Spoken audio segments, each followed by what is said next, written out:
First time in a long time, but it seems like just yesterday when we were side by side. Beast mode, no one's blocking our way. These other guys tried it, but them man ain't got the skills of Braden and Davie, brazen and raging, bringing you the thrills and spills. Right here in full gear, about to blow up like TNT.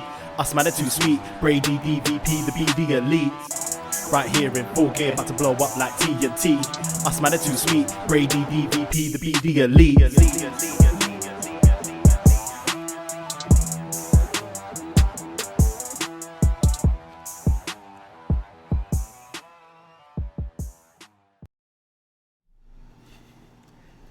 Hello. Braden Herrington here with Davie Portman for BDElite, whatever podcast app you're using, or maybe you're hanging out with us live on twitch.tv/upNXT podcast. Or maybe you found us on YouTube, youtube.com/upNXT. And if you are watching on YouTube, hit that subscribe button right now. What are you waiting for? That's right. Comment, leave a funny joke. A like, a follow, all the stuff. Yeah. Follow us on all the stuff you have.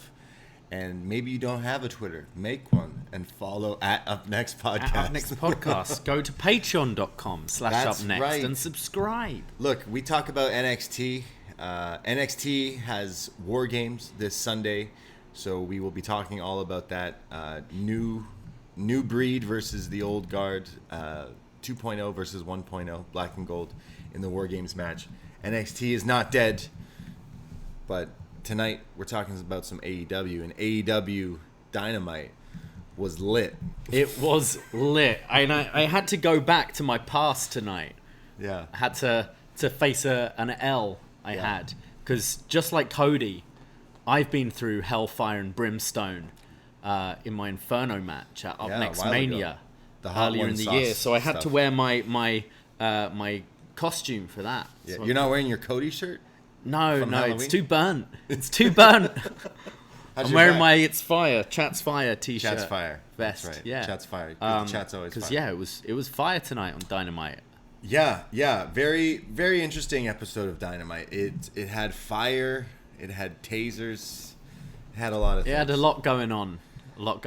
This week. We'll definitely jump into it because I can't wait to talk about Cody Rhodes back. Trust us. I was very confused for the while. last 20 minutes of the show. We did upNXT last night and we talked all about 2.0 and it was a pretty solid show. And you raved about it on social media right now. I just saw you tweet saying that you liked 2.0 better than this week's Dynamite. I was questioning it. Yeah. I don't know. This Dynamite was a weird one. Did 2.0 I enjoyed fire? myself, but was it a good show? I'm not sure. Yeah. So again, hang out with us for War Games. We're gonna do a watch along and then a post show. We record it live on Twitch here, and then we'll put out the pod on this very free feed as well. So many podcasts. But it is December 1st, and we kind of went over some shows that we have coming up on our Patreon schedule because for $5 a month, North American tier. That's what keeps us going here, and we do so many podcasts. We have all the best matches ever, talking all about reviewing and rating stuff. We have the retro NXT reviews on What's Next. We also have random pay-per-view reviews. Like this upcoming month, we just did Survivor Series 2001, the Alliance, and this month we're going to be doing an In Your House Seasons Beatings. Yeah, In Your House 5. So this is an oldie. Yeah, that's pretty crazy. Yeah. I think it's Brett. Seasons Beatings. Is it Brett and Bulldog? Brett and Bulldog, yeah, I think so. Yeah. I haven't even looked at the card. It was just Christmas themed. So You're like, fuck it. We're going to be doing Home Alone with John Pollock from Post Wrestling, so can't wait for that one. We're going to be doing our Jack Frost Jack Off week. Yeah. Reviewing both Jack Frost movies. Yes, from 97 and 98. Very similar concepts, very different films. Yeah. So there's going to be that. There's going to be the Was Next, of course. But we do this show called Up Yours, where if you're a world champ patron, you get to pick stuff, and we bring you on, and we ask you why you picked it, and talk all about stuff you pick. People pick movies, wrestling, all sorts of stuff. Well, world champ patron Curtis, he's like, hey, I don't want to come on the show. I don't even want to talk to you, which is cool. He just wants us to talk all about one of his favorite movies, The Warriors. And we recorded it today. It's coming out this week on the Patreon. Yes, Warriors. Warriors getting ready for war. Can you dig it? Just before War Games, yeah. We're going to war with the Warriors. Yeah, so we've never really talked about this movie, but we love our retro movies here, so it's an awesome pick. So shout out Curtis, World Champ Patron. We love you, and a great pick. We're going to be talking all about that, but not to be outdone by another World Champion, a review that we got to get out of the way before we get into these Christmas movies. I completely forgot. Who is it that picked this? Jamie Bradburn. Jamie has picked The Lost Boys. Yeah, Cry Little Sister. I'm talking about another gang movie. Kiefer Sutherland. Kiefer Sutherland and a gang of vampires. Yeah, so we might not be jumping right into the Christmas stuff because we have some up yours where our world champs have picked some 2 awesome movies this month that we have lined up. So we recorded The Warriors. That's out this weekend, but Lost Boys, I think, next week. Yes. Yeah. And if you are a world champion, we released yesterday our latest Behind the BDE. Yeah, we talked about the Beatles doc. We talked about you asking a girl out at the mall, or lack thereof. We talked about Timberlands, Tim Biebs, all sorts of yeah. We went all over the place as always. As we do. But we're going to be doing a lot of shows, and it's only $5 if you want to be a North American tier to get access to everything. So go give us a shot. It's the holidays, and maybe you're wondering, I love the BDE, Braden and Davie. They're my friends. And, well, I want to get them something. Well, no. Get yourself something. Patreon.com/upNXT. You can can you gift things? You should be you can gift people subscription. When you're wrapping your presents, you can be listening to us. Oh, honey, you shouldn't have. A Freddy Got Fingered review? What? A Loch Ness review? What? For Christmas? How did you know? I saw someone on the Facebook group the other day being like, hey, you guys should talk about Santa's sleigh. And it's like, well... We did. Like 2 years ago. Join the Patreon and you can listen to that. We have so many shows. You can go through and cherry pick. If you're new and listening to us, you can go back and cherry pick so many of the shows we've done because we've done some pretty silly stuff, but also some pretty awesome stuff as well. So check it out. It's only $5 for everything, but if you're crazy and are subscribing, you can be a world champ for $25, and that's when we'll eventually get you on and you can pick stuff. But you get Behind the BDE. So many podcasts, so little time, and yeah. But how you doing? Pretty good. You look like you're on vacation right now. You're in a I Hawaiian do, yeah. shirt, tank top. Shall I wear this out to karaoke? We're going to karaoke this? tonight? So. Are we going to be singing Hero, Chad Kroger? No, we got to switch it up. That was last week. Yeah. Are you going to sing what was on your Spotify top 10 list? I've not looked at my Spotify top 10 or yet, Apple Music. but I'm sure I'll post it on my Instagram once I have. Along with my Urban Dictionary of my name. Pictures of your dogs, whatever people do. Yeah. The thing I find funny is that I see just as many like posts on the stories of people like complaining about people posting their top 10s as I do people actually posting their top 10s. Yeah. But, I like when people share what music. Yeah. But I use so many different methods of music that it's not fair to because I have Apple Music and I should really switch, and Spotify I think is way better, but I have an iPhone, so I just use Apple Music.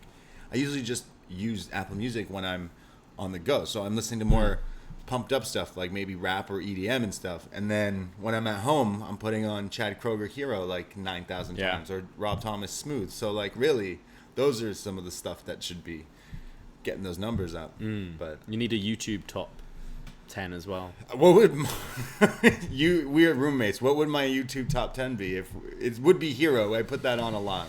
Sometimes I get us ready for a podcast, like tonight, and I put on music while we're setting up for the Twitch stream. I think Fuck Bin Laden would be on there. Lonely Island. We play that one quite a lot. What is it? The cutest girl? Cutest girl that I've ever seen in my whole life? Yeah, Lonely Island. Yeah. I think that one would be up there. Hero recently, for sure. That's had a bit of a surge. Yeah, Chad Kroger, Josie Scott, Spider-Man. What else is there? Like some... I said a boom, boom, boom. Boom, boom, let me say way-o. Wow, that girl. Bit of Tom Joad. We were rocking that quite a bit this year. Yeah. Damn, we got a playlist of our pump-up tunes. Yeah. Yeah, we started listening to some Christmas music the other day. MCR Mariah mashup. That one's good. You played some awful mashups you were looking at. I don't know. Well. It started playing after I clicked that one, and I couldn't turn it off. Right. Like, no, physically I could. I was like, oh, I wish I could turn this off right now. Yeah. So Christmas time is coming, and you're ready, and you're excited. We're getting there, yeah. Yeah. And we watched some wrestling tonight. We did. It's all about some AEW Dynamite. We were off last week, so we didn't talk about some of the stuff that happened on last week's episode, which was MJF, CM Punk, the face-to-face, the promo v promo. Yeah, it was one of the first times ever that Dynamite started with like a talking segment, but like when it's something like this, I get why. It was a match itself, you know. Yeah, it was. I thought it was great. So yeah, and we'll be getting more into that feud, but kind of like peaked really early, this feud, because last week was so good. Yeah, I assume that from now on until they fight, which might be at Winter is Coming, it seems, maybe, or the Battle of the Belts, which doesn't make as much sense. Yeah, I guess Winter is Coming makes the more world sense. title match is on Winter Well, I guess Coming. he's defending on both, maybe. Maybe, yeah. It's only an hour special, apparently, unless they change it Battle of the Belts. Oh, okay. I mean, they could always do the YouTube thing before, couldn't they? But No, I loved the MJF CM Punk stuff. I thought both obviously held their own. Absolutely loved the line, talking about go to sleep, you look like you're the one who should. I thought that line was very smart and very funny. Because he did obviously make jokes about UFC, but he was smart. He said them early. So he's like, I'm not just going to go for like the things you think I was just going to say. But ultimately, it was Punk with the Triple H reference. That was some Jay-Z triple entendre shit there in that diss. About marrying the daughter. The only way you'll get over is blah blah blah. Oh my god. And then the less famous Miz line. Yeah. And then what Edge and Rollins? No, sorry, Edge and Miz. Oh right, yeah. On Raw, they mentioned it and stuff. Yeah, Edge said. You have other people on other shows mentioning your name. Yeah. For a cheap reaction. Yeah. And then they used that for a cheap reaction. Wrestling. Yeah. No, I thought that promo off was awesome. I'm trying to remember what else happened. Was it Daniel Bryan kicking someone in the head? Bryan versus Colt Cabana. Oh, he kicked his tooth out. That's and you messed up. had the main event with Cody, Lucha Brothers. Oh, that was actually really good. Yeah. I really loved that match. I thought it was really good. They gave them time. It had 4 people on each team, and everyone was just doing their bits and parts. And that's how Rey Fenix got injured. So he's injured right now, is he? They said travel so. issues on the show tonight, which Okay. I feel Death Triangle always seem to have travel issues. Is it because he's already in Mexico for But maybe AAA? because that match is happening on Saturday, isn't it? Yeah, we'll probably talk about that next week. We'll probably watch it at some point and talk about it. We won't do a watch-along or post-show for it, but we'll definitely mention it. Because we love our Triple Mania here. Oh, best time of the year.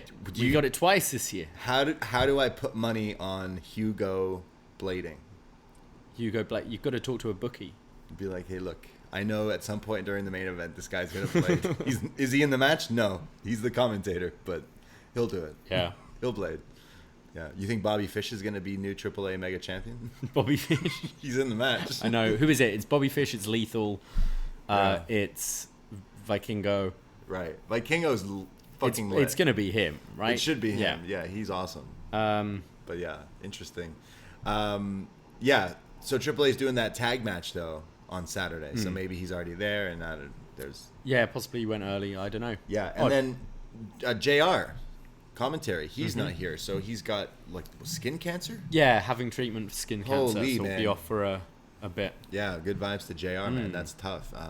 That's very, very scary, I'm sure. So, good vibes. And then Justin Roberts wasn't on this show. Yeah, they said something. Dasher was replacing him today, and they were saying, like sending the best to him and his family, but not quite sure what's going on with Justin Roberts. Yeah, so we had Dasha doing the ring announcing here tonight. So I guess we'll talk about some AEW Dynamite from tonight. It was a very strange episode. From December 1st, Winter is coming eventually in 2 weeks. And they announced on Twitter, well, Tony Khan did, because he loves to announce things on Twitter. Not like WWE, though. He announced that Winter is coming will be Danielson versus Hangman. Nice. So, yeah. We're getting that match. Are we getting a 30-minute draw? No, I think you need a strong win for Hangman. First title defense. Yeah. You can't have him start his reign on a draw. I think he needs to beat Danielson. Yeah, he's going to beat Danielson. Yeah, for sure. Well, we're going to Atlanta, Georgia here. And I thought right off the bat that the crowd was not super... Yeah. Atlanta obviously a really like great wrestling city for WCW back in the day. Yeah. So I think there was a lot of expectation this week. Obviously, you've got Cody, the hometown boy, who's like the connection with Dusty and WCW going back. Headlining makes sense. But yeah, I thought the crowd would be way hotter, and they were really not there for most of this show. We start off with Hangman Page coming out. So they're obviously awake for that, and he gets a huge reaction. He joins commentary for this opening match. Bryan Danielson's going up against the Atlanta Dragon, self-proclaimed. Yeah. 5 Allin Angels. Allin 5 Angels. Allin 5 Angels. He comes out, and they say that he's Atlanta's own, and that in this very building, this arena here they're at, he also was. This was where he graduated from high school. But then they say that he's also 23. So this like 2 years ago? So it's like, wait. Oh, from high school. Okay. Yeah. So like 4 or 5 years wait, ago. Wait, this guy's 23? Damn. He looks so much older. He looks very generic. Yeah. But I'm happy he's not wearing the mask because that was a very generic mask. But now it's like you need something going on.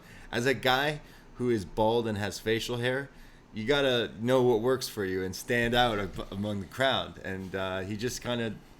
He's only 23 though, so he's gonna find. And I think at the moment it's way. Fine because he's like lower rank for sure, Dark Order. But yeah, at some point he's very bland looking. Yeah, well, bless him. Yeah, he's great, but he's get a giant 5 tattooed on your back or something on your neck. Make a statement. You'll get over it, trust me. Yeah. Well, he is going up against Bryan Danielson, who said he was gonna kick his head in, and that's what he does. There's a knee stomp early on to Angels that just looks nasty, and then the running drop kicks in the corner from Danielson, and he's being really cocky and more of a prick than we've normally seen him, because the crowd want to chant him, but they're definitely booing him here. There's then a butterfly suplex into an armbar, just fucking beautiful, Danielson. There's then this a counter where Allin gets some offense. There's a slingshot jumping drop kick, and then a huge tope suicida sent a lope, sending Danielson into the guardrail, and then the Orihara moonsault to the outside onto Danielson, and then back in the ring hits a Spanish fly for a near fall, goes up top for a moonsault, but Danielson moves out of the way, hits the running Boo-psycho knee, Boo-psycho, and nails him with that, but then shakes his finger no, not done yet, and then grabs the arms of Angels, kicks his head in, and then applies some sort of knee bar as he's flexing, never lets go. He taps out, still doesn't let go. Hangman on commentary's going the match should already be called when the stomp's going down. He's like, come on, it's over, it's done. I mean, no surprise here, Bryan kicked winning. His head in. I think this did enough. I think Angels showed some good stuff as well, which it wasn't just a complete squash, but obviously a very convincing win for Bryan, and just being more of a dick towards Hangman. Yeah. So he's not letting go of the submission hold, and Hangman's a little heated, but he's not getting up. He's still And Danielson grabs a microphone and says, "Oh, that's the best Atlanta's got? Well, I just whooped his ass. I kicked his head in. I think I may have even snapped his MCL. You people probably don't even know what that means," he says. He goes, "Last week I kicked Colt's tooth out of his head, and, well, this week I did this. Next week, I heard there's someone in the Dark Order from Long Island, so I'll kick his head in too. And then in 2 weeks, at Winter is Coming in Dallas, I'll take that heavyweight championship, because it's not cowboy shit, it's coward shit. And this is enough. Hangman has heard enough." He's like, "That's it. You can beat up my friend. You can not let go of a submission hold. But once you call me a coward, don't you dare call me a coward. No one calls me chicken." He goes down to the ring. They're face to face. They both mentioned that Tony Khan has put this almost like a restraining order sort of thing where they're not allowed to touch each other. Danielson says, "Well, if I touch you, I'll get suspended, and vice versa. So you can't touch me." Out comes John Silver from the Dark Order and says, "You can't touch him, but I can touch him." And he goes to the ring to try to fight him, But Danielson gets out of there and says, no, this guy's a joke. I don't care. I'll see you next week. And kind of. So this is the match next week, Silver and Silver and Bryan. Yeah, Johnny Hungy versus the Dragon. That would be great. Yeah, Looking forward to that one. That sounds really good. I hope that gets like a little longer than these other ones. Yeah, John Silver's awesome. So, yeah, I'm super excited for that match. I thought this was fun too. It let you get Allin Angels get his stuff in, get some really cool moves. Ultimately, Danielson beat him. He beat him a lot faster than Kenny did. True. I don't know if that was part of the story, maybe too. It will come up at some point, I'm sure. Yeah. So like when Bryan is face again, going after Kenny. Be like, hey. And I beat Allin Angels 7 minutes quicker than you did. It took you fucking a long time. Yeah. So far, a good opener, and we go to Miro inside a white box, and he's talking about what does a man have to do, and a vision that came to me. And he starts talking about his God, and again, it's all like white background, like he's in purgatory, he's in a box here, and he says, "My God, thank you for showing me. The line has been drawn in the sand. The Redeemer will flood the gates," and it gave me huge Shawn O'Hare vibes in the white background thing. Not my favorite thing I've seen from Miro, but he is in purgatory. I like it. Yeah, it definitely feels like he's in a purgatory. He's saying he's like at war with his God, so he's not up there, but also he's not quite sure what his next move is, like on Earth, I guess, in AEW. Yeah. No, I quite like it. I think his promo style is very different. He's just reminding you he's there and kind of doing these sort of things. You forget more about him losing the TNT title. Do you know what I mean? Right. You forget more about the loss and you're more interested in what's he coming back for.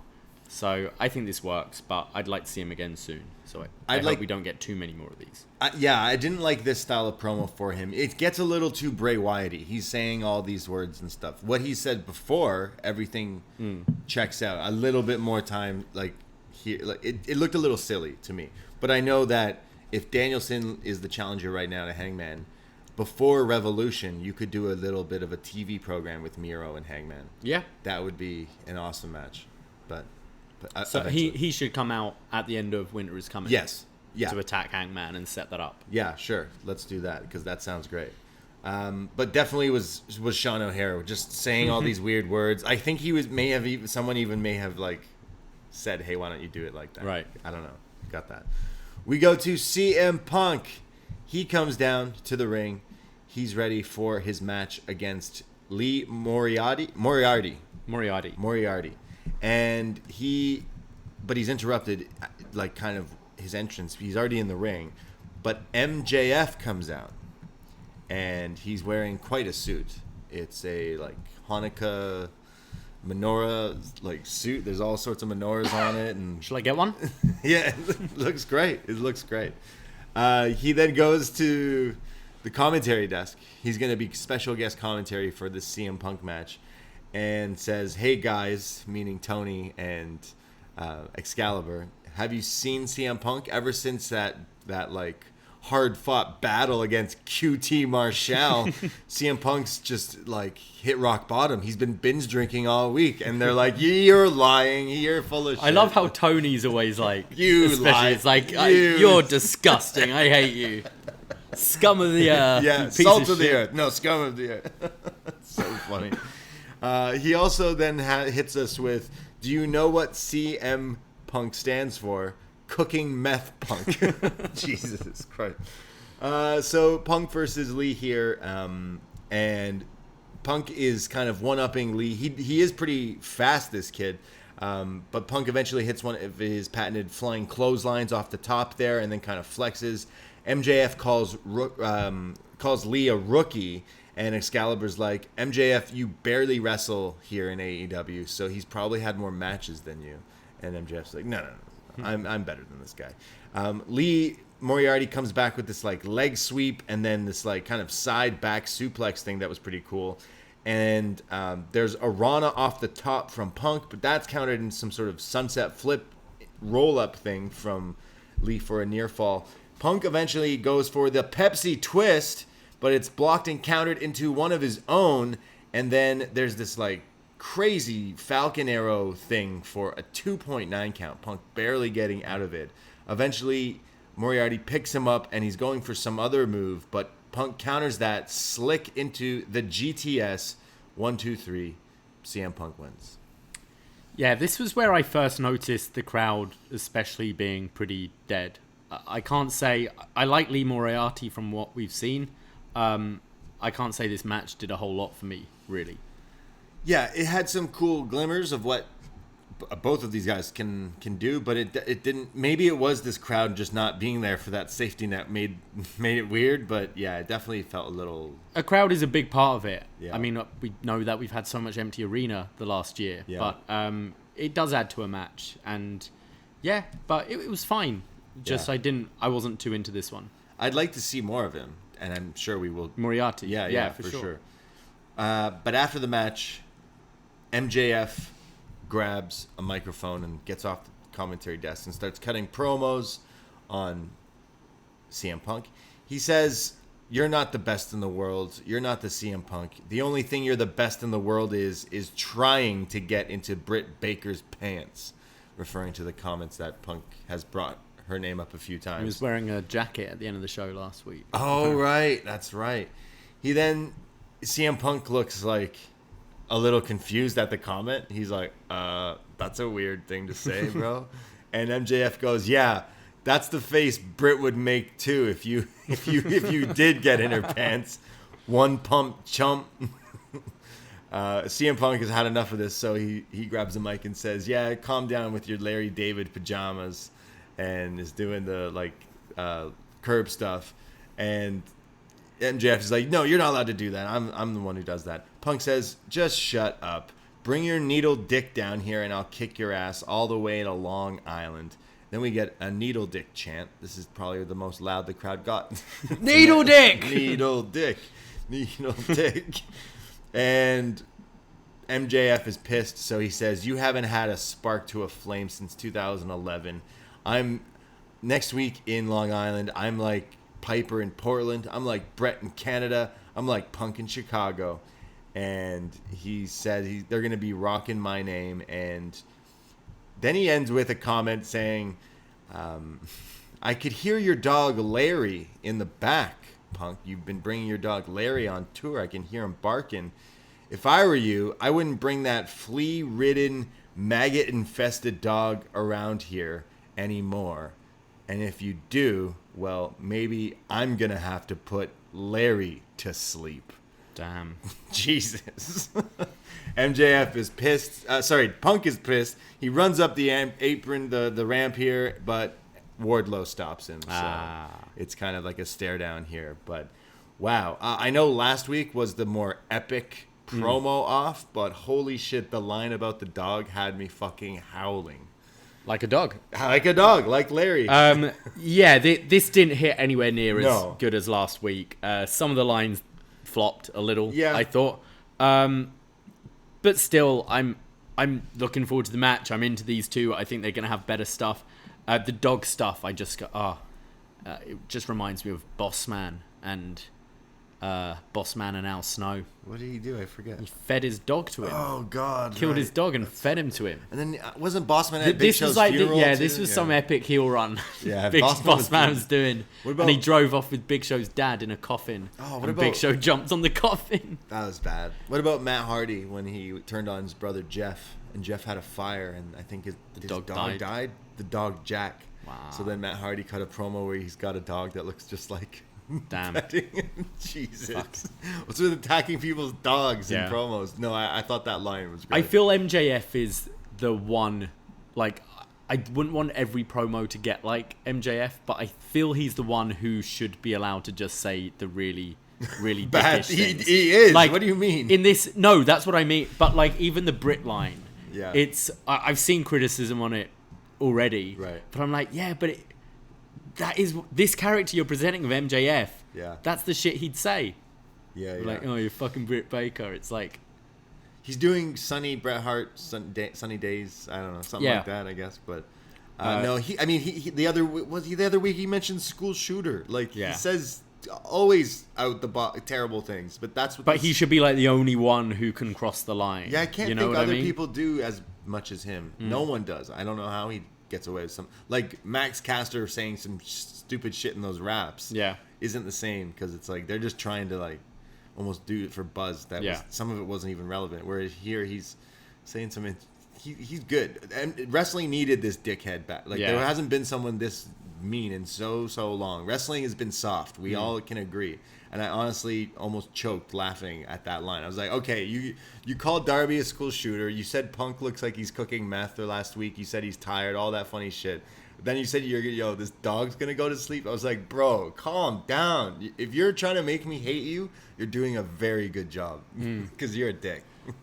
In the chat, Siino's asking why can MJF say stuff like this, but Max Caster can't.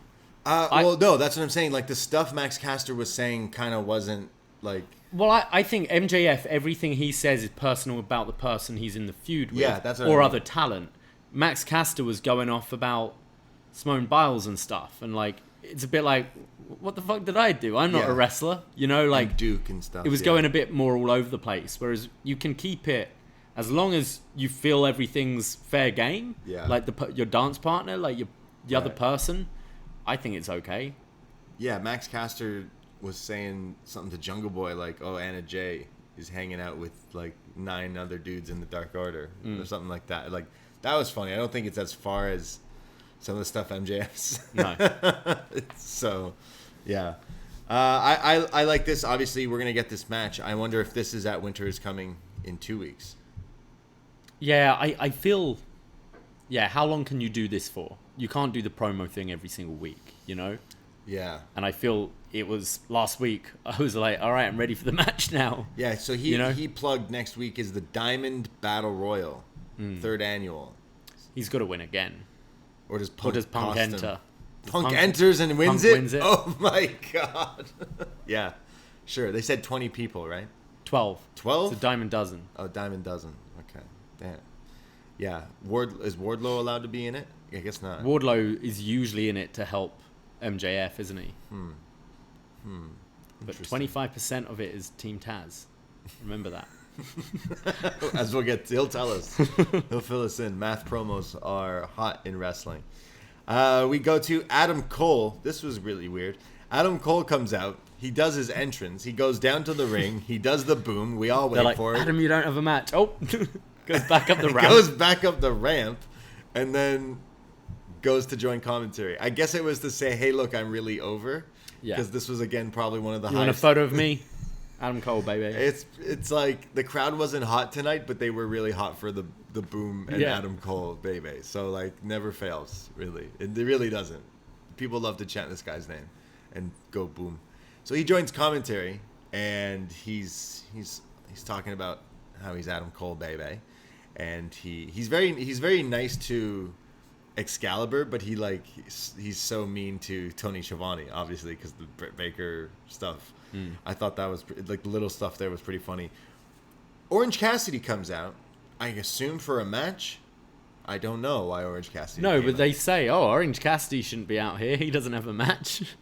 Right. Okay. So he comes out, and Adam Cole's like, "Are you serious right now, bro?" So he goes over to attack Orange Cassidy. Well, not right away, but the Young Bucks come out and they attack Orange Cassidy here, and they level him with a super kick, but then they sit him down on his knees, and then they do their version of the Orange Cassidy kicks. Doing lazy super kicks. Yeah, and it looked like Orange was selling them. The crowd were like... But he's already been low blowed, hasn't he? So he's selling the low blow. Yeah. So, yeah, that's right. Adam low blowed him. So then the Bucks eventually do nail him with this super kick, which was pretty big, but then they, leave. Well, they go for the BT trigger and the best friends run out. Yeah. It was weird. So Adam Cole was coming out for commentary for Wardlow versus AC Adams? Was that why Cole was out? Yeah. Why was he coming out here? They said he's joining commentary. Why was that? And that's the next match, Wardlow. And why was Orange Cassidy out there? Because he doesn't like Adam Cole. I thought he's feuding with Matt Hardy. Yeah, Still. no, is he feuding with these guys now? Everybody's feuding with these guys. I don't know. Yeah, this was a little odd. Look, I love all the guys related in this segment, but this did not hit for me at all. I was like, what is going on? And if you're saying that Adam Cole is going to do commentary for Wardlow versus some guy, jobber, like, what the fuck? No, that doesn't make sense. No. Yeah, really, really weird. Really weird. I did like, was it Matt Jackson's pants? The white and black zebra stuff. They were nice. Do you think Adam Cole thought it was Rampage? He came out for his match and they're going, Adam, you're not on. So he's like, all right, I'm just going to keep walking down to the ring. Does his pose. And then he's like, I'll pretend to go on commentary now. Style out my exit. Yeah, wouldn't it have made more sense if they just did it all in the ring? There would be no confusion or complaints from us tonight. Because that's how wrestling Adam Cole just wants to talk. He's about to cut a promo and Orange interruption. Done.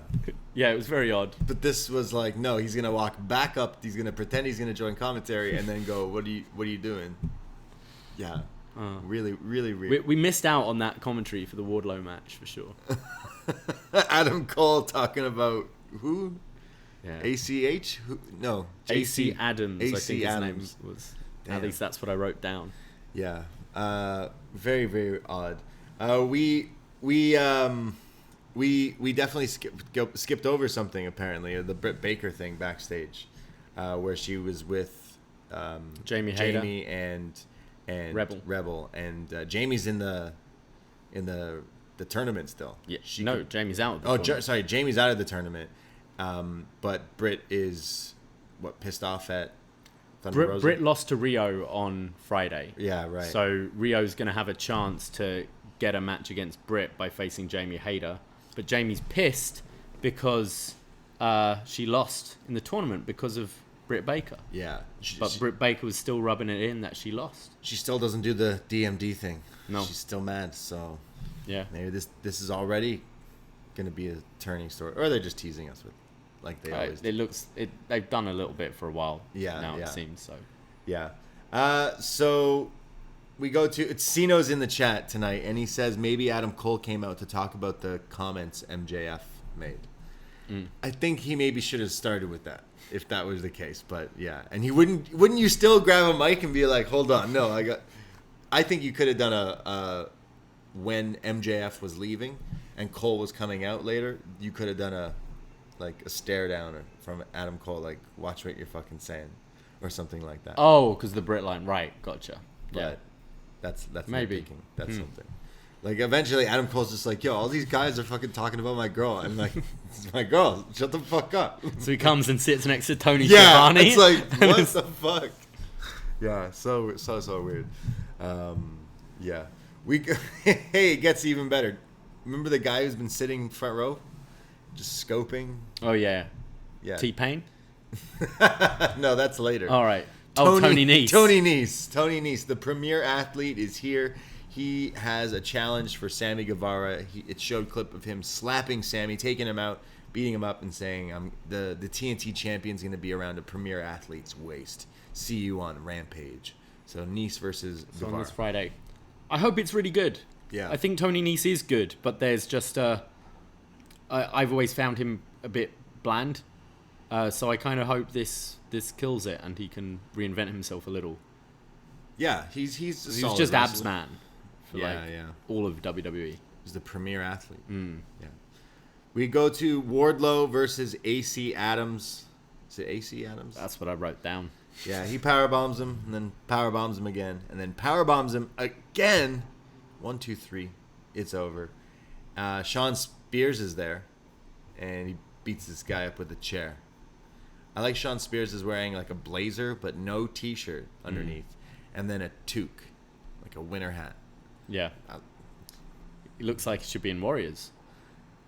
Is that a blazer and a toque, man? Could be a gang. This could be a look for one of the gangs. He'd be in a chair gang if he was. Yeah. He acts really weird with the chairs now. I know people call He gets off on it, doesn't he? Yeah, like this is his thing. It's his kink. He's Yeah. got kinks in his chair. So I don't know what he's doing with these chairs. Why does he like chairs so much? He used to like the number 10. And now he just moves on from kink to Everybody's got weird. Look, everyone fucks weird to someone, but like that's a little far. Chairs? It was the 10 thing, and then he was really into Tully for a bit. Do you remember he had Tully on his pants? Right, yeah. And now he likes chairs. Imagine if he had 10 chairs. 10 chairs?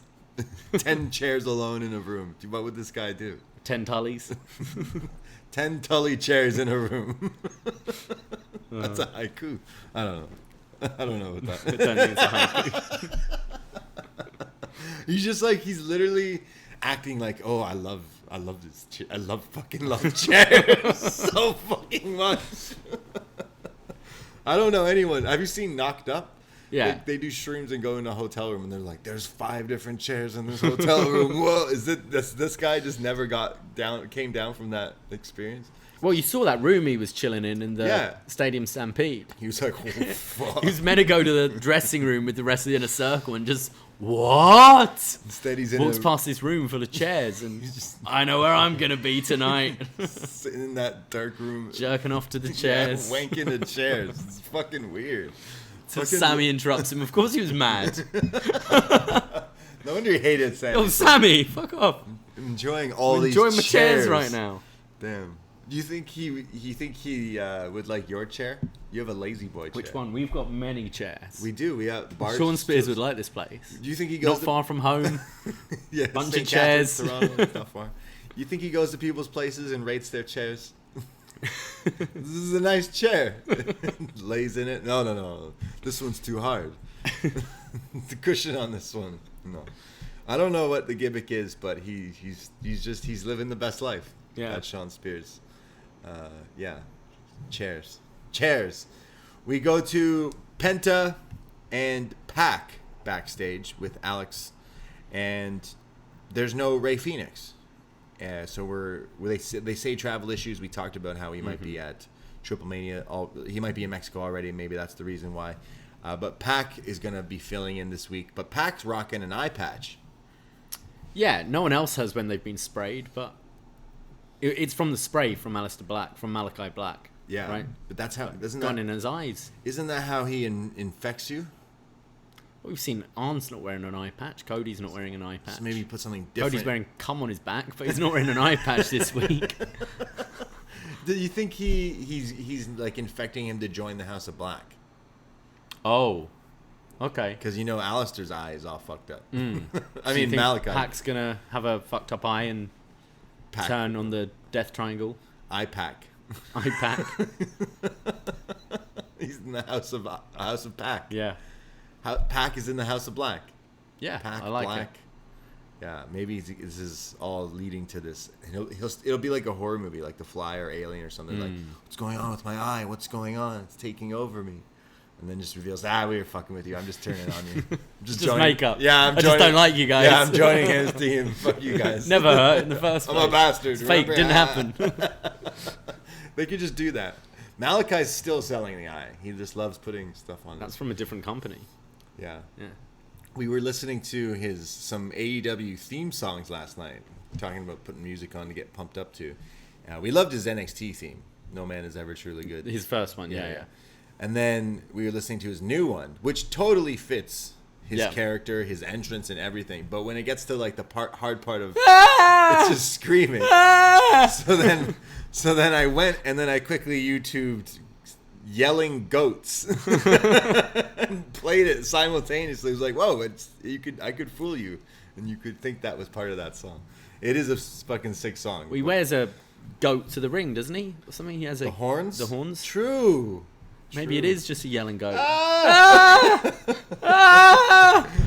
That then led us on a rabbit hole of putting Mariah back on, and we put on singing goats, yelling goat compilation, which was great.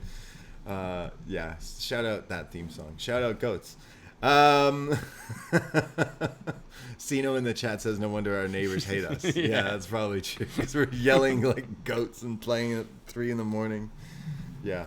Well, speaking of, I had a great segue. Speaking of goats, here's Sting, but I wasn't done with that promo. I didn't even talk about what IPAC said. So, Pac and Penta are gonna wrestle this Friday. Yes. On Rampage, but then on Saturday And then Penta's gonna get on his flight and go to Mexico. Hell yeah, damn. All right. Speaking of goats, Sting It's Sting in Atlanta to a all right ovation. They warm up to Sting. Yeah. They're like, I don't know about this Sting. Are you the real Sting? You're him. You wouldn't know. He had different face. Both of them. They had like Darby's the neck done neck and stuff as blackened, and then like almost Day of the Dead Sting or something Yeah. like that. It was cool. It looked cool. They were both. Yeah, they both had the kind of Day of the Dead thing going on. Yeah.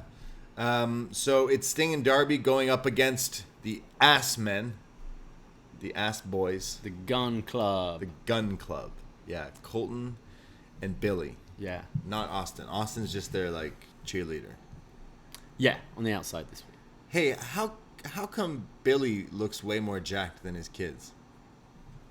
I don't know. He's a big guy. He's huge. He's massive. He's huge. You never really noticed as much like during his WWF run, but this guy's enormous. Was anything on his back? Billy Gunn is jacked. Yeah. He's huge. Sting. He's like 51, 52 now. Looks crazy. great. Yeah, that's crazy. They did a video, Colton and Billy and Austin Gunn, everyone's favorite these days, Austin Gunn. They did a video for this match where they dressed up like Sting and Darby. So Billy was wearing face paint. That is pretty funny. Right. I don't think it was supposed to be funny. No, okay. Maybe it was. Well, Sting and Darby versus Billy Gunn and Colton Gunn. Sting is in there. He's doing some punches to Colton, who tags in Billy. We get Darby getting thrown around by Billy here. He hits the one and only. Yeah. Remember this move? The one, Billy Gunn. Looked great. Yeah. Darby went flying. He looks. It's like the sleeper, like lift up slam thing. It looked cool. They go to break, and Darby's now bleeding on the top of the head. Colton puts him in a scorpion deathlock when we come back, just taunting Sting here, and Sting's like, "You son of a bitch," but Darby does not tap out. Sting eventually starts brawling with Billy on the outside here, and then there's like this. I have a buster to Colton, but I don't remember. Sound buster is definitely not what my autocorrect is not right at all. But eventually we get the deathlock again here from Sting. He drops. Sorry, a spine buster, not a sound buster. Oh, okay, spine buster. Sting hits a spine buster, locks in the scorpion deathlock. But when Billy's going to interfere, the ref is distracted. So then Austin Gunn interferes. Darby takes him out with this crazy tope suicida. He's got the best one, cannonball. for sure. This thing is scary. He lands on his head and then doesn't move. This was terrifying. He landed on his head. The first one, he lands upside down and then just stays there. And everyone, it looked like they checked on him. Like, are you okay? He eventually gets up right away, gets in the ring, and then hits another one on the other side. And this one, he's one to Billy. Bounces off him. Billy is huge. And he just bounces and flips over his shoulder. Holy. Look crazy. So he takes them out. It leaves Colton in the middle of the ring. He hits the Stun Dog Millionaire on him. And then the Scorpion Death Drop. 1, 2, 3. Sting and Darby win. Atlanta loves Sting. Yeah. Yeah, I thought this was pretty fun, actually. I liked they got the... they got a good near fall for the Gun Club where when Austin interfered. Right. And you had the Famouser and stuff. And you thought, oh, man, they were building them up. They're undefeated. You're like, fuck, are the Gun Club going to beat Sting here in Atlanta? I thought it was a good near fall. I enjoyed the match. I enjoyed the stare down, kind of the bit between Sting and Billy, all that. They had unfinished business from WrestleMania 31, didn't they? Sting and Billy. Yeah. From that, he interfered in Sting's match. Yeah. See, Sting never forget. Yeah. That's why Never I lost. Yeah. Still feuding from that. Damn. No, I thought this was enjoyable, and it was good to hear the crowd finally wake up a bit. Yeah, it served its purpose. It was didn't outstay its welcome. It was still fun. Sting and Darby are great. Darby's over. Never mind. This crowd sucked. It's something I kind of would like down the line, the Young Bucks to be champs again, because I'd like Sting these and two Darby? to challenge them. Yeah, You're ridiculous. I love it. they're undefeated. Sting and Darby are Yeah. undefeated. I mean, the Gun Club are undefeated. The streak's over now. They lost. Yes, This was so they're back of the line, but wow. Sting and Darby though. Who else could they fight? Sting and Darby. I mean, we versus- saw them against FTR. Right. Did they win? Yeah, they're They undefeated. won. Oh, that was when Sting looked great. Sting was, I don't know Yeah. what was, Sting was hanging out with Billy Gunn that night. I don't know what Sting was doing that Yeah. night. He was on one. But yeah, versus the Bucks. I mean, I'm not Them again. Sting versus the Bucks. Come on. You don't think the Bucks want to do that? What? They're gonna fucking hit him with a Meltzer driver or some shit? Sting. Yeah, of course. All right. I will watch it gladly. We'll get Stingler for that one. Stingler? This is TV. We only get the T-shirt. Yeah. I still want Cody versus Sting. Oh, we're getting that down the line. For sure. We'll see. Cody needs to realize he's a heel first. Beat up Sting. Yeah, exactly. We go to Chris Jericho, which is funny. I swear he's been posting things that he's in the UK. He must have got a quick flight back to cut this promo. Just to do this bit. And he's saying that him and Eddie Kingston aren't friends. It just so happens we're having beef with the same people. So, like, we're not friends. They're making it clear. We can't coexist. Yeah. And calls out 2.0 Ever Rise guys. And he's attacked by them with Daniel Garcia. They beat him up, and then they hit him with a pretty weird chair shot to the head. But Jericho, like, clearly blocks it. Yeah, and they were kind of doing it kind of like you do the one-person concerto, I guess. Sure. Where you're smashing the grating behind. But yeah, this is the write-off for Jericho. He's gonna have a bit of a head injury and start singing for a bit. And then when his head's better, he'll come back. Yeah. Right. Cool. All right. Well, then he'll what? I'm glad. I kind of need a Jericho break, I think. Yeah, we say that a lot. Yeah, I think he, like, and this is, like, just as a character, I feel we've had a lot of Jericho. I feel the last few feuds have gone on a bit long. Right. And I think it'll be good for him to go away and come back a bit refreshed. His character feels a bit watered down now as well since the babyface turn. Yeah. So I think go away, sing some songs, come back, reinvent yourself a bit. Yeah, he's good at that. Yeah, Target Sammy. Come back as a heel. Sammy's champ. Oh, that is a huge match you could do. Revolution should be Sammy versus Jericho, because that is a big match that you can do. Because they seem like they've become boys on and off screen, and to do that match, I think would be pretty good. That is probably the only interesting match. What is another Jericho feud? They're doing something with Eddie Kingston. I don't know what. Jericho versus Eddie. Yeah, I can't say that really does it for me, but I can see Jericho wanting to do that, yeah. Because Jericho still has the, like, sports entertainer, like, story building stuff where, like, you know, for months we wanted to see him fight MJF, so he finally did. And then we're kind of over it. For months we saw him do the talking shit with Dan Lambert. Okay, so we saw him beat him up. Match was whatever. But other than that, there's not, like, you don't just want to see him face Lee Moriarty. No. or no. Danielson or anything like that. Yeah. Right? So the stories make sense. And I think you have one with Sammy. There's also, he could just break off the inner circle and be with Jake. Like, Jake stays with him. I think Jake would stay with Jericho. Do a tag? As his heavy. Oh, just to give Jake something to do, you mean? Yeah. Yeah, where's Jake go? I don't need to see Jake, to be honest. I'm happy Jake is not doing too much. Yeah. Yeah. We go to Team Taz. They come down, and Taz is going to join commentary. Sorry, was someone talking about me? Someone say my name? You talking? Keep my name out of your mouth. Taz. And they come down. They say that this is when Taz mentions that 25% of that match is going to be Team Taz in that diamond ring thing. So, which means there's a 125% chance of winning. That's crazy. He said. Wow. So Team Taz is winning. Yeah. For sure. And Lio Rush comes out and is like, yo, dog, like, why you fucking stealing my friends, essentially. He's mad at him because Dante left Lio and joined Team Taz. And Taz is laughing, and he's like, like, I don't care about you. Dante's with us now. Lio, you might as well go and retire. Leo's mad. And then Dante comes out. Yeah, Leo is mainly mad because you're saying I've got 0 chance of winning. If you've got 100% chance of winning, you're saying I've got 0, and I don't like that. You seem more mad about that than Dante. He's like, hey, I'm in this match next week. When Dante comes out and then, like, stares at him, he, like, has, like, a good reaction. Like, he's playing, like, he's serious. Like, he's mad. I kind of like Lio Rush. I'm happy they cut and move with the like, whatever real estate agent shit they were doing. For sure. Like, he doesn't need to do that.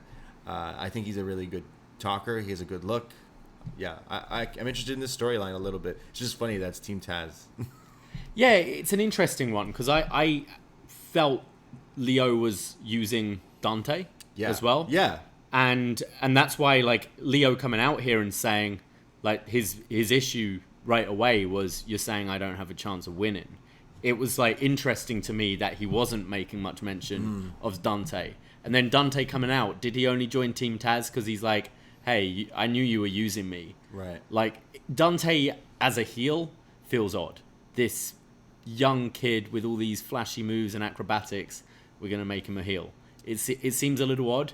So it's a little kind of sort of heel versus heel story going on with Dante in the middle, but Leo definitely starting to move more babyface, I would think. You would assume Dante would be the babyface in the story originally, and now it's kind of shifting. But maybe Dante's like, psych, I'm not in Team Taz anymore. Maybe. Like, I can certainly see, or does Darius come back and join with Leo or something like that? Oh, damn. Maybe. Maybe they'll hang out with the Seidels. But yeah, we haven't seen a great deal of Rush in the ring since joining AEW. The Diamond ring match should be pretty fun. We were corrected in the room. The way this works, it's the Battle Royal, and then the final two face off in a match, which is that Winter is Coming. Oh, okay. So I mean, so is Punk in this Battle Royal? So that's probably not going to happen unless it's Punk MJF final 2. Yeah. And that's the match. Punk fighting for a diamond ring. First loss should be to MJF. For the ring, yeah. Yeah, why not? Yeah, it could happen. That's so weird, but all right, cool. Sure, whatever.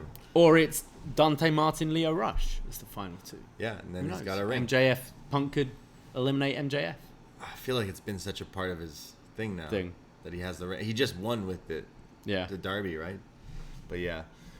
So Taz is going to stay on commentary, and Dante leaves with Ricky Starks and Team Taz and stuff.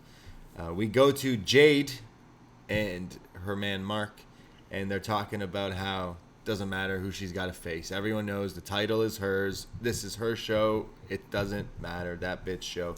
Not Rosa Mendez. Oh my God. Thunder Rosa. Why did I write Rosa Mendez? She wasn't even on What's Next this week. No, she wasn't.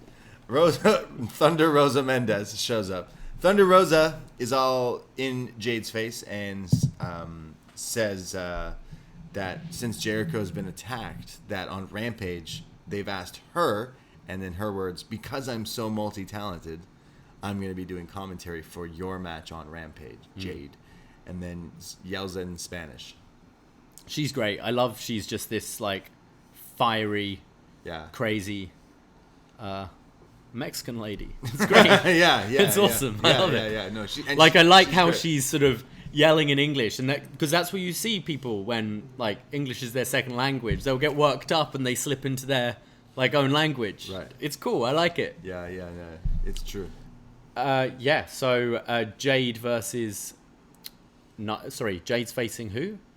Oh, it's Jade against nobody, and then it's one of her students, right? Oh, okay. Jade versus her student, but to build up for Jade Thunder Rosa in the tournament. She said she's like, it doesn't matter. She's a nobody. They don't know her. No one. She's like, who? Who is this person? No one knows who this is. So Thunder Rosa trains this woman. Right, yeah. All right. So she's going to get eaten by Jade and sets up this big match, which should be a good match, Jade and thing. I think Jade needs to, like, do something. more so. She's still, like, super early in her career, right? I think so, and I think the way they've booked her has been pretty good, sort of showing her strengths and hiding weaknesses. It'll be interesting when we start seeing her in longer matches against a Thunder Rosa. Yeah. Well, we go to our next match, which is a tournament match for the TBS title. And we're finally getting it. Kris Statlander versus Ruby Soho. And, well, I think this was the highlight of the night because if maybe you don't watch Dark or listen to Shot in the Dark, John Siino, you should. Maybe you've never seen or heard Taz singing Ruby's theme. It's brilliant every time. Destination. He just sings it and goes off. He's loving life, bro. We've got a bar down the road called Ruby Soho. And when I go on my walk, walks and walk past his bar, I fucking hear Taz going, Ruby, Ruby, Ruby, Ruby, Soho. So fucking funny. But this time, they clearly were like, yo, that bit's gotten over on that, and do it here, trust me. And he fucking kills it. It's so funny. Taz is great. He doesn't give a fuck, Taz. man. Taz doesn't give a fuck. Did you say my name? Did you say my name? You said my name, didn't you? No, we didn't. I almost felt like they brought him out for his segment, and then I think they were like, Taz, just stay out there. Can you stay here? Because the opening, like the first couple of matches, felt really dead with just Excalibur and Tony, and I think Taz is just Taz. Keep him on the booth every week. He's Can't great. believe I say I love Taz. I love Taz in this role. He's singing Ruby Soho's theme. It's so fucking funny. Statlander versus Ruby Soho. It's the Runaway versus the Alien. Nanu. And we get some technical wrestling here early, back and forth. There's Ruby escaping Kris's moves, and then Kris escapes this like head scissor by doing a handstand and then landing on her feet. She gets the best of Ruby at one point and then does the like nose boop thing. Yeah. I like how she does it in these spots and doesn't really do it much in her like remember she kind of made that her thing. Yeah, I prefer this where it's like to piss off. It's like just rubbing the head. It's like that kind of thing. Yeah, it's it's far more better this way. And then they're going back and forth again. We get Ruby laying Statlander out and hits a senton off the top rope for a near fall, and then a low super kick to the face again for a 2 count.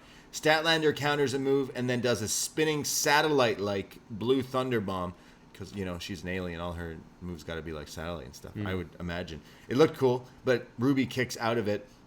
There's then a spot where she's bending Ruby. It looks like there's like a submission, almost upside down. Eventually lifts her up. It was like Ruby was going for some sort of Rana or triangle or something. And Statlander does a running buckle bomb onto Ruby here, which just looked crazy. And then hits this sit-out, spinning satellite Falcon Arrow Ace Crusher or Crusher 99, whatever you want to call it. This looked great. We've seen her win matches with this, but at a 2.9, Ruby kicks out. Big. I thought this was a big fall looked here. Great. Yeah. Ruby comes back and hits the big. There was on the kick out. It was kind of late, and the crowd were chanting "That is 3," and you saw Kris Statlander start getting a little kind of heelish. She was getting in Bryce's face, being like, hey, that was 3. Like, I'm watching you. Yeah. Bit out of character. Yeah, she's getting rattled. She's getting rattled here. Ruby comes back, does this, like, crazy spot where Statlander looked as if she's going to hit Ruby with an electric chair. But Ruby counters it with a poison Rana, and then the running snap faceplant Huracan Rana thing. Did they say her finishing move is called the... like no direction or something, no future kick, I think it is, something like that. This move she's won matches with, but Statlander kicks out of that. Ruby Soho is selling it like all heck here. She's so shocked. And I've seen people kind of making fun of this a bit, but I love this. Like the reaction, it's selling, and this is where the crowd, like you felt them wake up, and they bought that spot. And maybe like we haven't seen loads of Ruby Soho, and I can't say everyone's going to be kind of maybe conditioned with her big moves, but her selling of it made you think, wow, that was a big moment, even if you didn't necessarily know it was. It worked for me. Well, the move looks I think cool. It really elevated the match. She makes this move look cool. I've seen a lot of people do this move really bad. Maybe it's because when she did it in WWE, the people she was doing on it didn't know how to make it look this good. It always looked like someone was going, and just falling. Liv Morgan. But here, it looked like it was a finishing move. You spiked the person into the mat, and somehow she still kicked out. So she's shocked. She picks up Statlander. She's going for something else here. Statlander counters. She's going for the Big Bang Theory, the like bastard driver, the thing Kota Ibushi does here, almost like the Deadeye from Hangman. But that's countered into some sort of victory roll up. 1, 2, 3. Ruby Riott wins and advances in the tournament. After the match, there's a handshake and a hug from Statlander and Ruby. But after that, Nyla Rose appears and attacks Ruby and then leaves laughing with Vicky Guerrero. But I thought this was a pretty good match. Yeah, I really enjoyed this match, especially like after the commercial break. I thought it really got going, and both looked really good. I was super into this. This might be my match of the night, actually. Oh, it was 100%. Yeah, it felt big, and the crowd really got into it, and it's awesome hearing like the women's matches getting this kind of reaction on Dynamite, because this division's taken a while, and this was definitely one that was up there for me. Yeah, I think both Ruby and Statlander have like different looks than a lot of other wrestlers, and of course Statlander has this alien gimmick, so I'm super into that, but she looks different. She looks like more cut. She looks like she's been giving it like her all, and you can kind of say the same thing with Ruby. Like, Ruby's always been a really good wrestler on the indies in WWE, but now maybe even finding her stride even a bit more. Like, she's still just about to reach. Yeah, it's a shame she never really had that NXT run. Like, Yes. she was there, but she got moved up pretty quick, and I thought there were some big matches she could have had that you weren't going to see her do on the main roster. 100%. So it's awesome seeing this tournament actually has been really good. We've had some really good matches in this tournament so far. Best thing the women's division has done, I think. Yeah, so we've got Thunder Rosa versus Jade and Nila versus Ruby in the semis. I think it's safe to say Ruby beats Nila, but Thunder Rosa and Jade, like, you could go, like, do you go Jade and have Thunder Rosa eventually going for Britt's title? Like, I think Ruby's the one who should win this whole thing. But they'll give it to Jade. I think it should be Ruby too. I can see an argument for Jade, but if this is going to be like the TNT title, which you want those people putting on really different types of matches every week against all kinds of opponents, it's going to make more sense on a Ruby or a Thunder Rosa. Yeah. And I think Thunder should be having the match with Britt, like, in the early part of next year. Right. The title match, probably Revolution or something. So I'm going to go with Ruby and Jade as the final. Though Ruby, Thunder Rosa, you could do as well. But honestly, Ruby as the champ, you're right, should be that hot match title that defended every week or every other week, a lot of the time on TV. Ruby can deliver that, I think. And I think that's something she'd want to do, like coming in from WWE where she's not been able to wrestle those matches, have those showcase matches. No, I thought this was pretty good. Again, huge Statlander fan, but Ruby Soho is just awesome as well. I would love to see this again down the line. And both of them continue to get a lot, like Ruby, again, polished kind of vet, but Statlander just keeps impressing me. I'd also be interested. We've got a lot of the 30 days coming up and the 90 days, I guess, some of these talents. I think a Ruby as champion, if you do the kind of open door sort of thing that we've seen with the TNT championship. Sure. You don't need to sign every single woman, but you could have a Tegan Knox down the line. I know she's only just been released, but do like a one-off match for the TBS title, that kind of thing. Mia Yim's out there. She's probably available now or coming up soon. Some point. Whether that door is ever open with Impact again or not, I don't know. But like a Deonna would always be cool. Yeah. But I'd like this to be done similar to the TNT title with the kind of open challenges, that kind of thing. True. That would be seeing pretty cool. some different faces that we don't always see on the roster. That is true. That would be pretty cool. But yeah, I've enjoyed this tournament, honestly. People like Deeb and Ruby here have put on some crazy stuff. That's a match you need to see down the line. Ruby and Deeb, yeah. Yeah, for the title there. But yeah, Nyla Rose attacks her there, Vicky Guerrero, which leads us now to our main event. It's time for the real main event of the evening, and that is Cody Rhodes, Atlanta's own Cody Rhodes.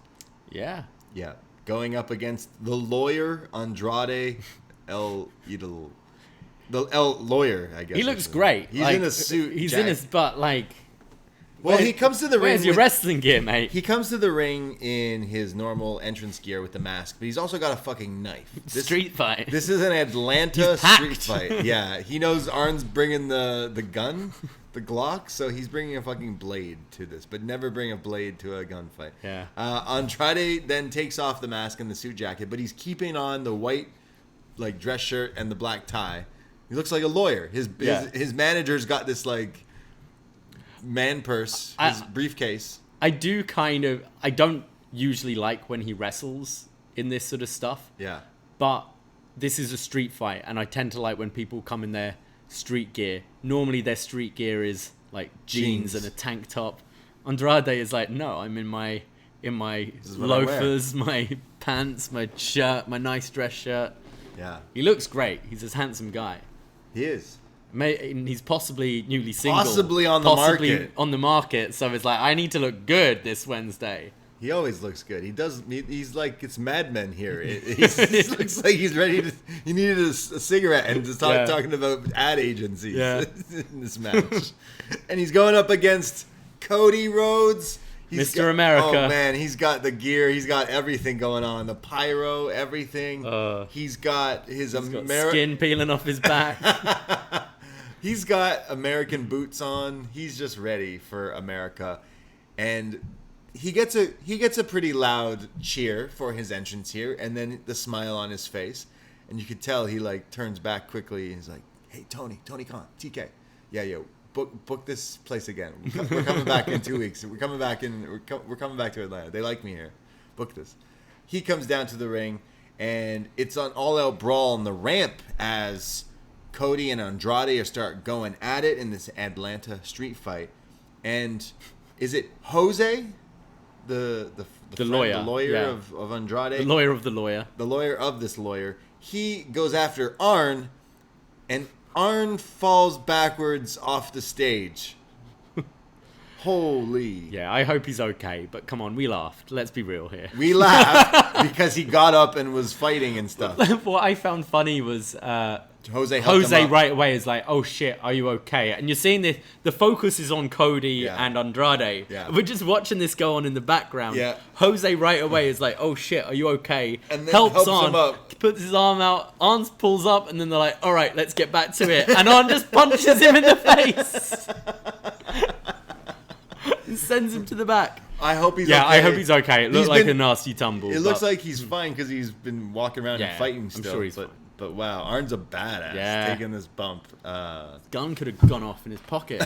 It's full. It's dangerous. That's like 8 Mile. What's the guy who? Yeah.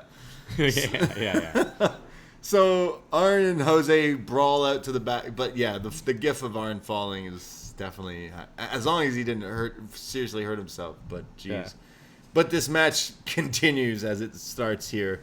Cody and Andrade are fighting all around the crowd now. Through the crowd, they're throwing trash cans at each other. I'm talking full garbage stuff. There's garbage in this. And then does this a cross-body jumping thing off the crowd. Yeah, it's a half moonsault, half cross-body off the barrier. Yeah, look cool. It looks good. He's beating down on Andrade, and then it cuts to T-Pain in the front row. That's right, T-Pain here. He's watching this match, the Go Big, Go Home show. Go Big show. Yeah, right.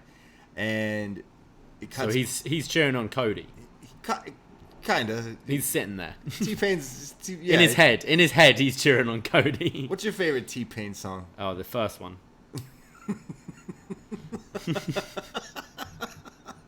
I think I know what your favorite T-Pain song is. Which one is it? It's either Bartender. Okay. I'm at the bartender. Okay. Or I'm in love with a stripper. Oh, I know that one. Yeah, you definitely know that one. Yeah. He's got some bangers. Yeah, good for him. Yeah, I love T-Pain. He's in the crowd here. But don't let us distract you with T-Pain to the real big news story of the show. Cody Rhodes back. Not meaning he's back, meaning his back and the shit that was on it. So for about 15 minutes, everyone watching at home and the internet and everyone just were going insane, being like, what the fuck is on Cody Rhodes' back? It was like when Cody first got the neck tattoo. And we were all going, is that real? Is that a real neck tattoo? Is that real? Really? Yeah. This was just, is he sunburnt? Did his pyro burn him on the way to the ring? What happened? Did his pyro burn him? What happened? Is this stuff from the garbage? Like Taz at one point is just like, yo, what the fuck is on Cody's back? They're like, did stuff get on him from the garbage? That's weird. What is it? And then they stopped talking about it. Glue peeling off? They stopped talking about it. It does look like glue. It looks like glue or... bad sunburn. Sunburn. It looked like skin peeling from a sunburn. I tweeted asking what it was, and someone came back with from Gold Member. Austin Powers? Yeah. Gold. Oh, he eats his skin. He eats his skin. He peels his skin off and have you ever done that? This one's a keeper. No. Never had a bit of sunburn and peeled your skin off? That's I'll put that terribly disgusting. You've never done that? No. Come on, I'm not alone here. I hope you are. That's fucked up. What else do you do with it? Throw it away. Where? You got a perfectly good mouth right here. Gold member keeps it in a box and and then he eats it later. Have it for later. Yeah, I don't save it. The flakes. You don't save them. No. No, I think that's pretty fucked up. I hope you're joking. That's some nightmare-inducing shit right there. Yeah. That people peel it off their skin and eat it. You're a sick fuck. You know that? Did you ever pick your nose and eat it? No, but the Pope does. Does he? Thought the Pope shot in the woods. He does that too. Pope does a lot of things. The Pope's kind of like Cody Rhodes. How's his back looking? So Cody Rhodes' back, he's got just these flakes of skin everywhere. It's super gross. It's really weird. It's really distracting, to be honest. This match was... I don't know if I've never been fully tested if I do have ADHD or anything along those lines. Pretty sure I do in some shape or form. It was very distracting because here we have Andrade the lawyer coming out, and then we have Arn falling. So I'm everywhere. I'm so scatterbrained as a fan watching this, and then Cody's back is just peeling in front of our eyes. I'm like, what's going on here? I can't focus on this fucking match that I'm supposed to be focusing on. Throw in Jose coming back and being like, why are you so jacked? Jose, where's your shirt? And why are you so jacked? And you're like, who's that running out? Oh, that's the lawyer? Jose comes in with a taser, and the first thing everyone says is, why is Jose so jacked? And then you go, oh, wait, he's got a taser. Why does he have a taser? Fuck. Oh, man. Okay, so Cody's getting beat up. He's beat down. He gets his weight belt out. Andrade eventually takes it and throws it away. Cody at one point hugs T-Pain to get that T-Pain pop. Yeah. You know, everyone loves that. We get Andrade goes for the briefcase thing that he's got, that Jose, his lawyer's got, and in it is a iPad, like a tablet. So Andrade takes it and smashes it. Holy fuck. Just right over the head. Oh, right over the head of Cody here. Don't worry, he'll blade later. There's then Andrade just putting the boots to him here. There's then a chair shot that, again, is protected, but like to the head, supposed to be here. Andrade then goes for under the ring to grab a table, but then goes, no, you guys don't. You don't get a table. You don't get that. No. Puts it back. Hits a split-legged moonsault on Cody. His one is awesome. Yeah. Because you've got RVD who does like the slingshot into the split-legged. Andrade just stands on the top and falls into the split leg. Fast. And so quick. Yeah. The snap he has on it. Looks great. It looks pretty awesome. He gets a near fall there. He hits Cody with a low blow at one point and gets the boos, but then Cody hits him with a low blow after, and the crowd kind of boos him too. Even more boos. And he's like, "Come on!" They go to picture in picture, and they're brawling. They're brawling everywhere here. When we come back, Andrade goes for his moonsault, where he moonsaults, lands on his feet, and moonsaults again. Yeah. But in midair, Cody throws the chair at him upside down, so he falls. That looked great. He's selling that. Cody's now got a chain. He wraps it around his fist and punches Andrade then. There's then a crazy tope into a chair shot on the outside. Again, chair shots to the head, kind of. Cody is now bleeding, but he sees his own blood. Nobody makes me bleed my own blood. He gets fired up. He attacks Andrade. He then goes under the ring, and Cody grabs a kendo stick. And the crowd cheers, and he goes, no. Puts it back under. Cody grabs a sledgehammer. The crowd kind of cheers, and he goes, no. And then puts it back and grabs a golden shovel. It's like that because he's burying everyone. He then goes after Andrade with it, starts hitting him with it. I like how, was it Taz on commentary when it's the sledgehammer? Is like, we don't need that. Put that back. We don't want that. Trust me, you don't want that. He's got the golden shovel, and this is when Jose shows up with the taser, distracting Cody Rhodes here with his muscles. He's like, whoa. Cody's like, whoa, you're jacked. Damn, holy shit.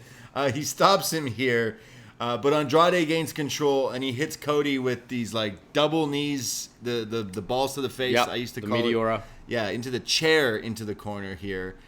but he doesn't quite put it to bed yet. They're brawling. It looks like he's going to hit the DDT thing, the hammerlock DDT on the cement at one point, but Cody gets out of that as well.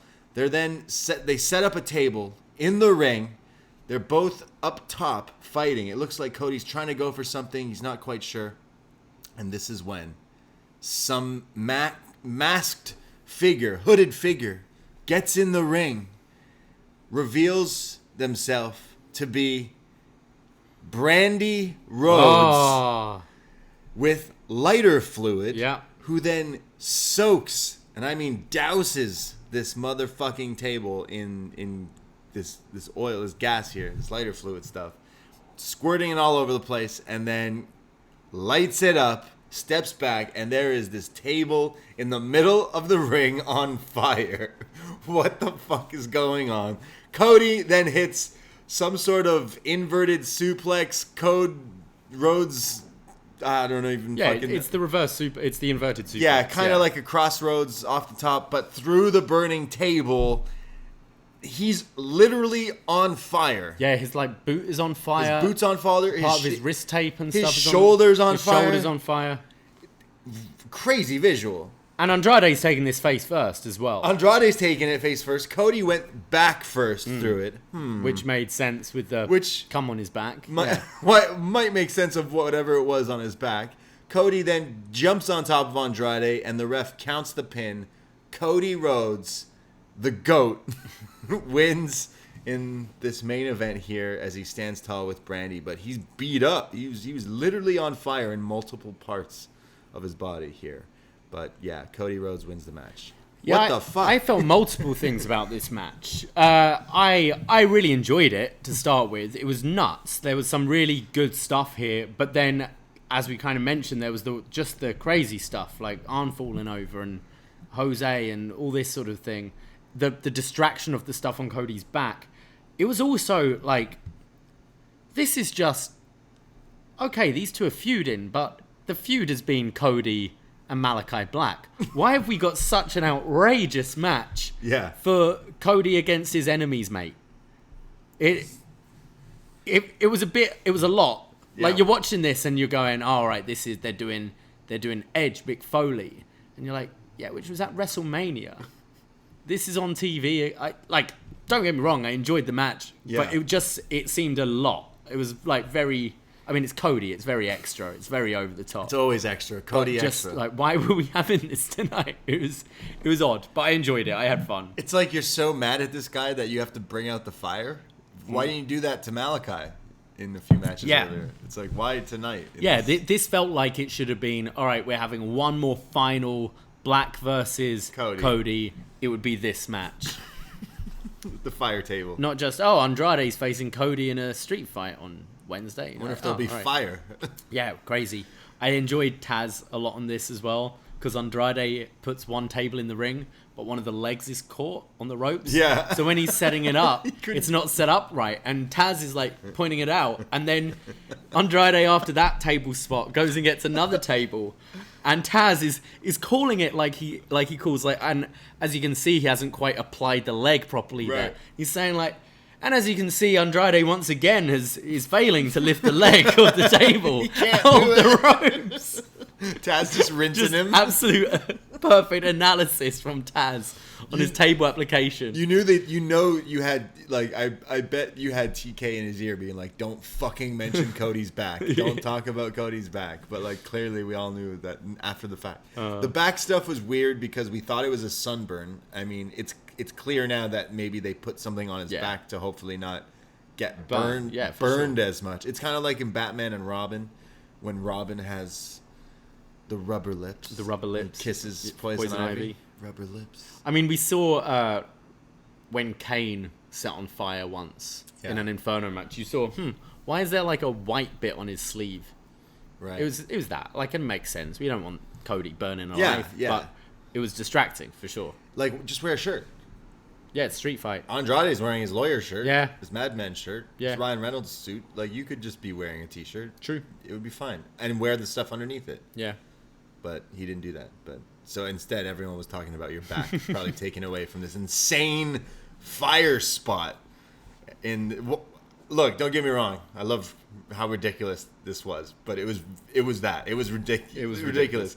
But let me remind everyone that it doesn't matter if there's haters out there, because Cody Rhodes is legit.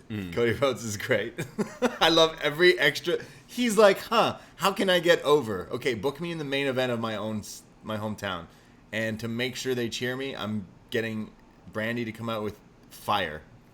He still got booze. He still got booze. He still got booed.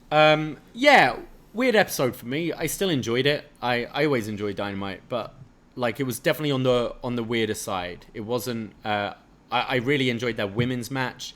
I find it when you open with like the world champion and the Bryan Danielson stuff. They've done that the last few weeks. By the end of the show, I do find you're a bit of an afterthought where Winter is Coming should be like my main thing. I'm like, okay, that's the big title. But Cody match. needed to main event. But Cody needed to main event, which I get. But I'd like to see a bit more from like Hangman and Bryan next week. Yeah, like not my favorite episode by any means, but no. I still enjoyed it. It just felt weird. It was a weird episode. Yeah, it had some good stuff for sure. Even that main event was again really out there, but it had that fire spot. It had some cool stuff from Cody and Andrade, who I think are both really good workers. Why did you need to do this spot? I don't know, but I mean, it's going to be you're doing it because it's going to be on the beginning of Dynamite every week. Fire spot. Yeah, and it's Cody doing it. Yeah, like he did the moonsault. You know, right? Nick Gage came into AEW and he's like, "Yo, can I use like chainsaws and fire?" They're like, "Absolutely not." Cody's like, "Yo, can I use fire?"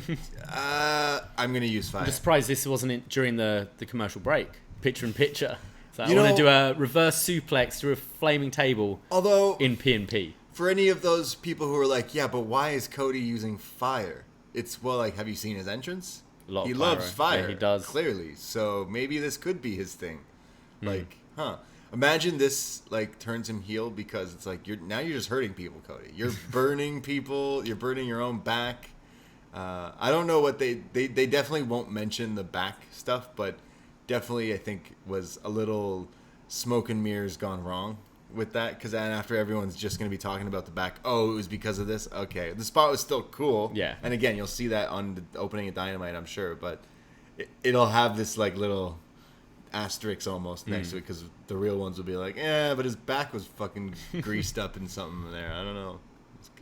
He was literally on fire, though. He was on fire. We recently did a review not long ago for ECW One Night Stand 2006, where it's Mick Foley and Mick Foley, Edge, and Lita versus Beulah, Dreamer, and Funk. And they use fire in that match. And at one point, Mick Foley and Terry Funk are on fire in multiple parts, but Foley's got the flannel, and that's what was like caught in his legs and stuff. I know Cody has his boots on and stuff, but there was fire while he was pinning I bet it's probably the burn on his tights, if that's like melted onto his skin. Yeah. Like his leg's probably pretty messed up right now. Weird, because it looked like his shoulder was on fire. Yeah. Because like Terry Funk and Mick Foley were on fire, but and then he was playing it afterwards like, what happened? We're all asking the same thing, man. After watching this episode, are they cheering me? Are they cheering me? They're kind of they're happy that they had fire, but I don't know, Cody. That's gonna be his gimmick now. All hail King Cody. You just don't know it yet. He's the greatest thing in wrestling since wrestling. He's the GOAT. That was Dynamite, and like we said, very, very interesting episode. Some ups and downs. Next week, we're gonna have that Diamond Ring Battle Royal. We're gonna have Danielson versus Silver. Yeah, that's definitely a match I'm looking forward to. And then in 2 weeks, Winter is Coming, which is Danielson versus Hangman. So that's gonna be fucking. And I'm banging. sure a lot more announcements. Rampage is Friday. Yeah. With what is it? What is it? They've announced. I don't know, man. I'll be honest. I don't watch Rampage. I check it out when I see that people are like, "Oh, you have to watch like this from Rampage." But Friday nights, I'm sorry, I cannot watch it. Yeah, I'm at work every Friday. Yeah. I watch the next day usually. I try to. Again, I cherry pick some of the stuff. It's a super easy show to watch. Very fair, especially on Watch Wrestling, where it's just 40 minutes straight through 3 matches. But it's as always, loads of wrestling going on. Yeah, lots of wrestling. I'm sure they'll build up the battle of the belts and going forward, but still interested in seeing where they're going with a lot of these storylines, and I know they'll pay off because they usually do on this show. But you liked NXT better this week. No, I think it was I enjoyed both this week. I got to say, I think I got more of my wrestling fix this week from NXT. I thought the 2 ladder matches and the tag match were pretty enjoyable this week. Yeah, I did like those 2 ladder matches. Those are probably Johnny and Breaker was probably the match I liked, but I still didn't necessarily hate this episode of Dynamite. Oh yeah, it's the Pac and Penta versus FTR match on Rampage. It's Sammy Guevara versus Tony Nese. Patch and Penta. And Jade Cargill versus Janae Kai.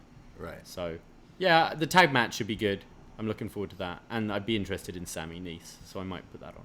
Yeah. Well, we'll talk all about some AEW again next week on this show, BDElite. You can listen to us on upNXT. We'll be doing it on Tuesday, but we should talk about some War Games this weekend. We'll be doing a watch-along and post-show. Come hang out. And, of course, the podcast will be on this very free feed as well. So go check that out. And go check out all the other stuff we've been doing, guys. We've been podcasting a lot. We have so many big things announced for this month.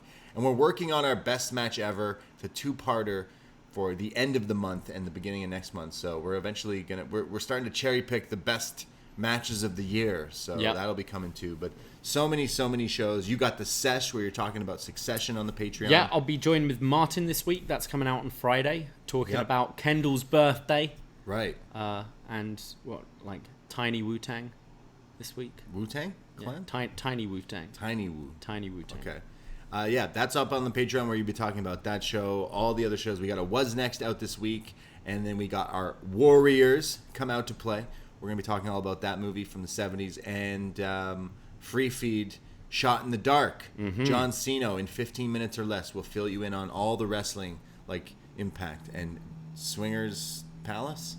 It was Wrestle House 2. Wrestle House. Yeah, right. Which apparently took up the whole episode of Impact this week, which sounds horrendous. Sounds great. So listen to all about it. Yeah, Siino watches a lot of this wrestling and then talks all about it. He has a son, and I don't know where he has time to watch all this wrestling. So you better make sure his son is covered. So go to prowrestlingtees.com/upnext and get yourself a Shot in the Dark t-shirt. Yes, do it. I'm starting to see the photos of people who've got it already. They look awesome. They look great. It's such a cool shirt. Shout out Dickie Bird, who's got a new computer. We're in the game, fam. Oh, yeah.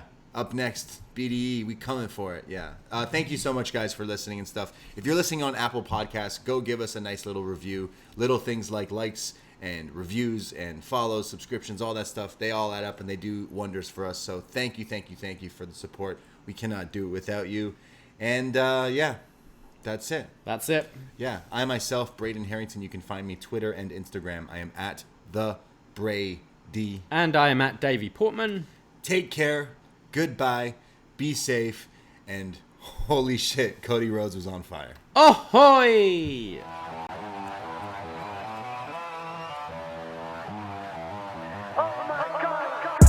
First time in a long time, but it seems like just yesterday when we were side by side. Beast mode, no one's blocking our way. These other guys tried it, but them man ain't got the skills of Braden and Davie, brazen and raging, bringing you the thrills and spills. Right here in full gear, about to blow up like TNT. Us man are too sweet, Brady DVP, the BDElite. Right here in full gear, about to blow up like TNT. Us man are too sweet, Brady DVP, the BDElite.